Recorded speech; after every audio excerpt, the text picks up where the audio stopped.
Hello, and welcome to Origins of Expressions.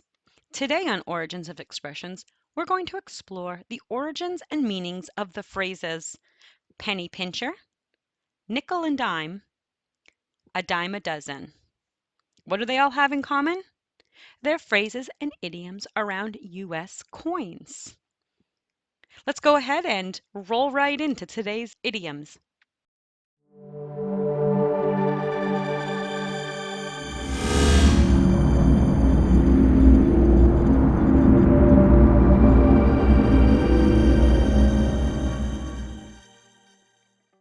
Coins in the United States are made up of the penny, nickel, dime, and quarter.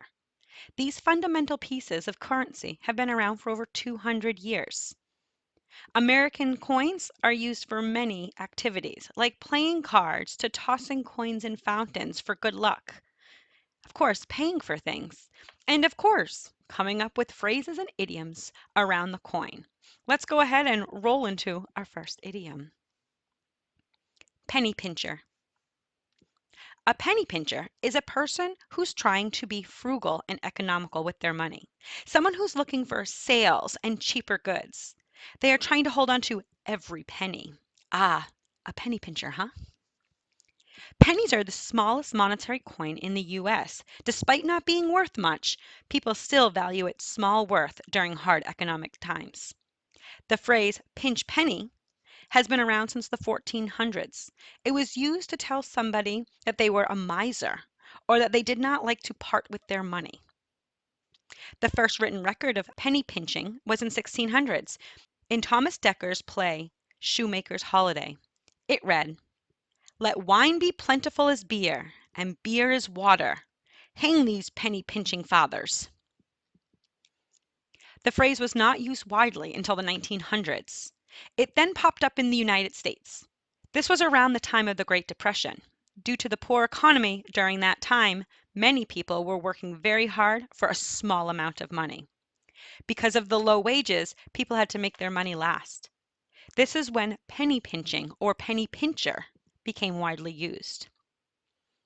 Nowadays, penny pincher is used as an insult to call someone or something a miser or cheap. An example sentence is, "My office started penny pinching on supplies. Now I can't find a pen anywhere." So a penny pincher is someone trying to be frugal with their money and not spend it, but hold on to it. Let's make our way into our next coin idiom. Nickel and dime. The idiom nickel and dime has been around since the 1800s.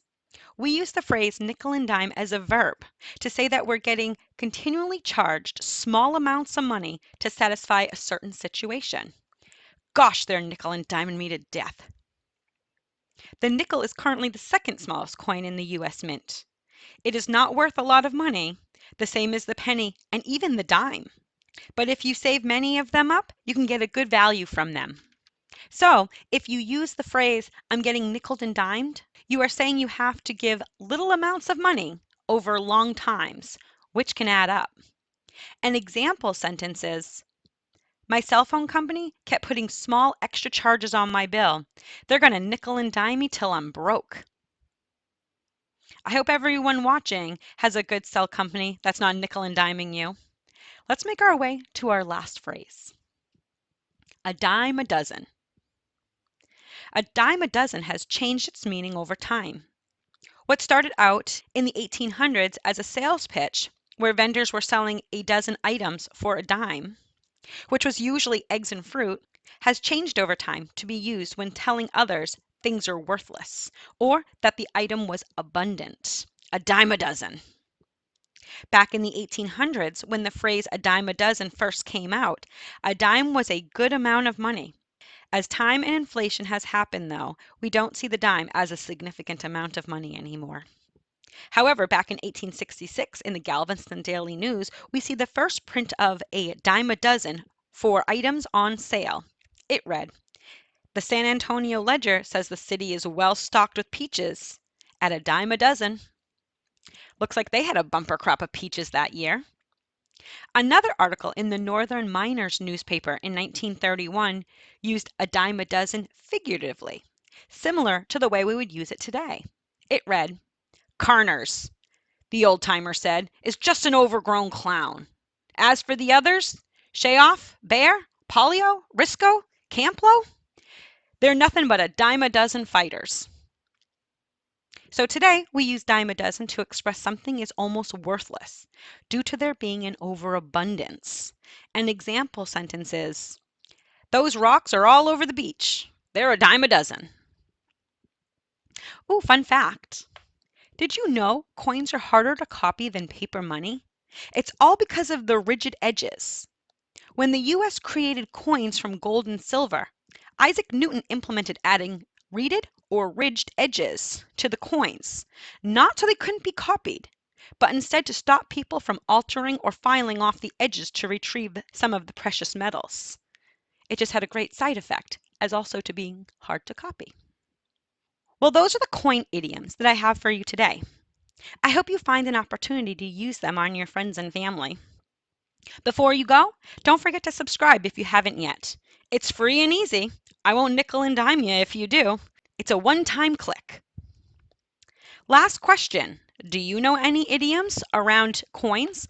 Or maybe you know idioms around a different subject. I would love to see them. Leave them in the comments below.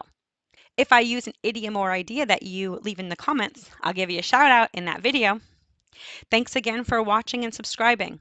Keep an eye out for the next video. Until next time, bye.